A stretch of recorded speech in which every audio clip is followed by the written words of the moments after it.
All right, this is our third example for law of sines, ambiguous case.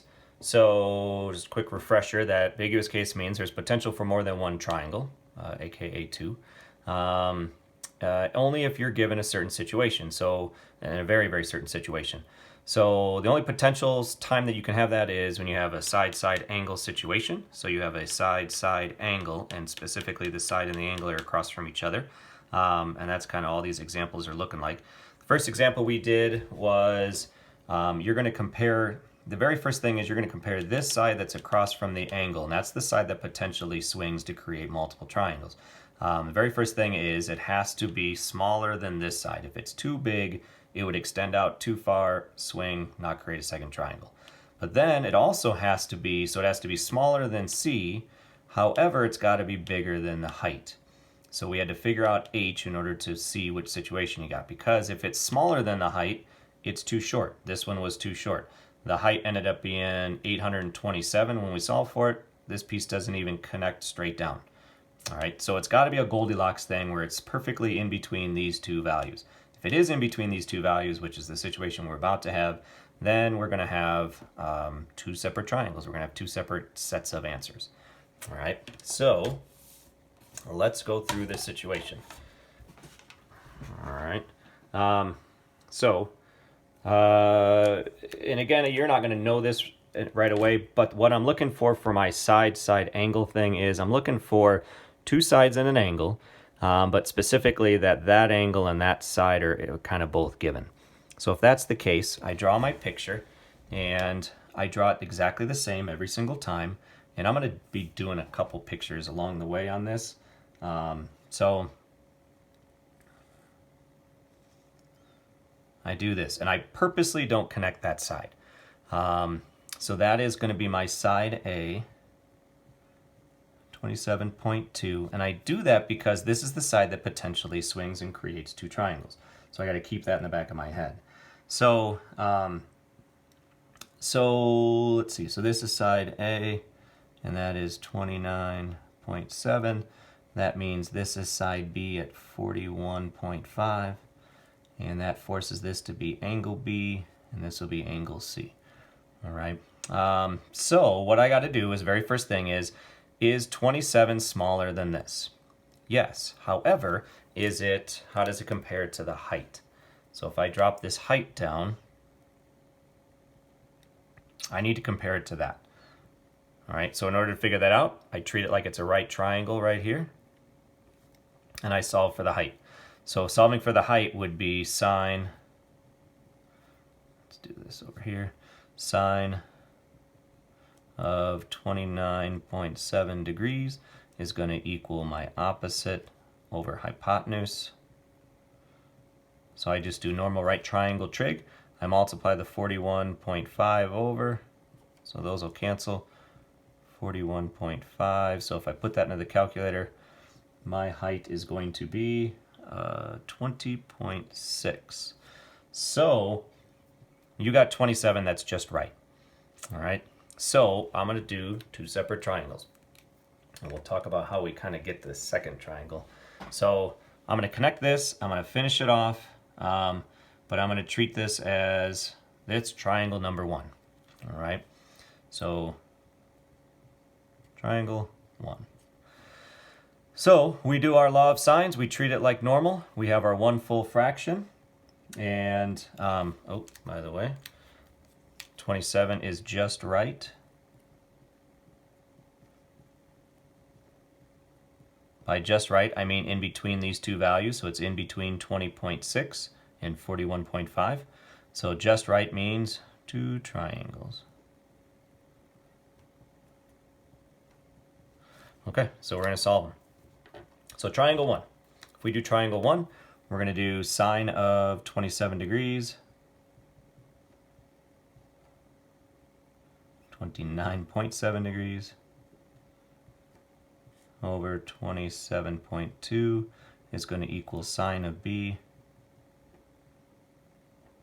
over 41.5. We'll cross multiply, so we're going to have a 27.2 sine of B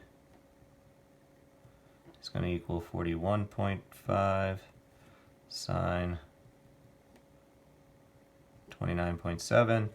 We'll divide by this 27.2. And then b is actually going to end up being, because we'll have to do the inverse sine of this fraction to get our angle measurement. So that's 41.5 sine 29.7 divided by 27.2. So angle B is going to equal 49.1 degrees. Okay, great. So if we have angle B, if that's 41 or 49.1, if that's 49.1, we can figure out angle C. We're just going to take 180 minus these two angles. That's going to get us 101.2 degrees. So we took 180 minus this angle is going to get us this at 101.2. And then now that we have this angle, we can figure out what side C is. So we'll do law of sines one more time. So sine of 29.7 degrees divided by 27.2 is going to equal sine 101.2 divided by side C. Cross multiply, C times sine 29.7 equals 27.2 times sine 101.2. Cross multiply, divide by sine 29.7 to get C by itself.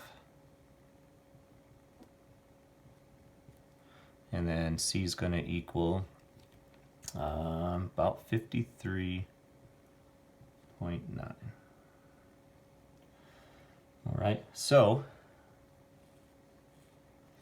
I like to kind of add my values in here just to make sure everything seems right. Biggest angle, biggest side, smallest angle, smallest side. That seems to line up. All right, so that was triangle 1. Triangle 2. So triangle 2 is going to come from a little bit of the information from triangle 1.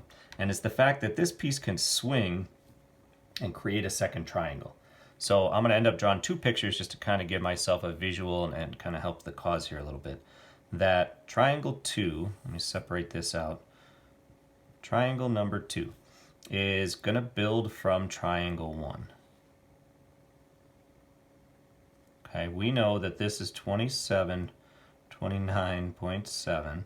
We know that this is 41.5. We know that this is 27.2. But that swings. So this piece is going to swing and create a second triangle that also keeps this at 27.2. So if I ignore this for a second and I just kind of focus on this triangle, you got yourself actually an isosceles triangle. So an isosceles triangle, it means these two sides are the same, which also means these two angles are the same. So, but this is the triangle that we're trying to figure out, but I'm actually going to use information from this isosceles because this is 49.1 degrees, which makes this 49.1 degrees, and then that helps me figure out that angle. So let me draw what we're actually trying to find here. So we're looking for this triangle. So we know that this is 29.7, and that's angle A. We know that this is 41.5. This is angle C. And we know that this used to be here, but it can swing and create a second triangle here. Okay, so that's really the new triangle that we're looking for. That's triangle number 2.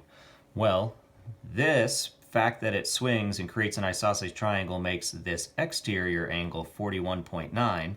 So if I take 180 minus the 41.9 that this piece is, I can get this angle on the inside. So I'm going to get angle B to be 130.9. So angle B is going to be 130.9 degrees. All right. Now the good news is, once you know this angle, we know the angle C. Angle C is going to be now just 180 minus these two. and that's going to get us 19.4 degrees. And then once we have that, we can now use back to law of sines. So the extra work that you have to do is definitely drawing a second triangle, using the isosceles idea, and then taking this angle and subtracting it from what you need to get this angle. And then you have to do law of sines one more time to kind of finish this piece off. So I'll still go back to my sine of 29.7 divided by 27.2 that I used on all these others. And then I'm going to set it equal to now sine of 19.4 degrees divided by side C.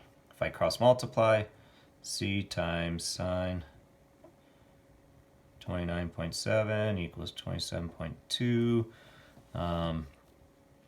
times sine of 19.4 divided by sine 29.7 divided by sine 29.7, and that gets us C to equal about 18.2.